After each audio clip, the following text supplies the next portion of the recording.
Abraham Lincoln न होते, आज जैसा अमेरिका हमें दिखता है वैसा अमेरिका ना होता अगर अब्राहम लिंकन अपने जीवन का बलिदान न करते। 1776 में अमेरिका आजाद हुआ, या कह सकते हैं कि 1787 के आसपास संविधान को लेकर आया। लेकिन वहां आजादी मिलने के बाद भी जो वहां के दास थे, उनको आजादी नहीं मिली।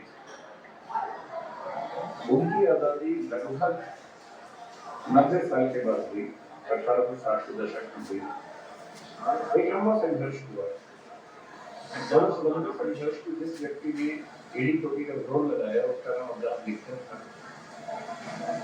लिंकन के खिलाफ अमेरिका के बहुत सारे लोग थे और वो गया, और अंत में उसने संविधान में संशोधन करवा के, जिसको हम अमेरिकी संविधान का 13th अमेंडमेंट कहते हैं, पारित करवाया, और जिसके बाद से वहां दास व्यवस्था समाप्त हुई। उसकी कीमत ये है कि उसके कुछ ही समय के बाद अब्राहम लिंकन की हत्या हुई, लेकिन वो अपने जीवन की बड़ी लेकर कम से कम अमेरिकी समाज के बहुत बड़े हिस्से को आजाद कर पाए। अमेरिकन जी कहते थे कि जिंदगी बहुत लंबी होने का मतलब नहीं, जिंदगी महान होनी चाहिए। और महान जीवन का मतलब ये होता है कि सफल होने की बहुत छोटी बात है। डॉक्टर अम्बेडकर हमारे संविधान सभा के वो मेंबर थे जो सबसे ज्यादा पढ़े। एक ऐसा व्यक्ति जिसने पीएचडी भी 3 कर रखी हो और चौथी बात में और उसको मिली। पूरी संविधान सभा में हमें इतना वेल ब्रेड, इतना पढ़ा लिखा व्यक्ति नजर नहीं आता।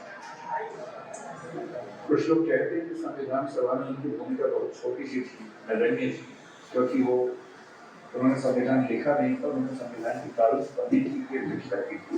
लेकिन ठीक है कि वो कानून समिति के अध्यक्ष थे। लेकिन संविधान सभा के एक मेंबर थे टीटी कृष्णमाचारी, उन्होंने एक बड़ी खूबसूरत बात कही कि संविधान सभा की कानून समिति में कुल 7 मेंबर्स थे, जिनमें से एक ने ज्वाइन भी नहीं किया, एक बीमार पड़ गए, 2 दिल्ली के बाहर थे, एक देश के बाहर चले गए, एक ने इस्तीफा दिया और दूसरे नंबर को लेके आए। और कहने को 7 मेंबर्स थे, लेकिन दरअसल केवल एक व्यक्ति के हाथ में ड्राफ्टिंग की सारी जिम्मेदारी आई, और एक रकम टीटी कृष्णमाचारी ने संविधान सभा के भीतर दिया। और इसलिए इस बात को समान रखना चाहिए। लेकिन आपने से गिनान बच्चे जिस सामाजिक परिवेश में, मैं संयोग से समाज के उस परिवेश में हूँ जिसमें सामाजिक क्षमताओं को झेला नहीं। मेरा जन्म एक ऐसे परिवार में हुआ जो निम्न जाति का नहीं है, तो सवर्ण समाज से हूँ। संयोग की बात है, टुक्के की बात है। किसी का पुत्र कुछ लगता है, किसी को कुछ लगता है, तो मैं टुक्के से उस समाज से हूँ जहाँ जातीय भेदभाव झेलना नहीं पड़ता। मैं बहुत गरीबी भी रहा, मेरे माता पिता अध्यापक थे तो वेतन भी नहीं मिल पाता, और इसलिए मैं देखता हूँ कि हमारे समाज में सामान्यतः एक राय ऐसी बन गई, डॉक्टर अम्बेडकर केवल दलित समाज के नेता हैं, उन्होंने केवल उनके लिए कुछ महान काम किए। और मेरा मानना है कि इस गलत फहमी से हमारे समाज को बचना चाहिए। डॉक्टर अम्बेडकर हमारे देश के आज तक के सबसे महान नेताओं में से एक हैं, और उनकी महानता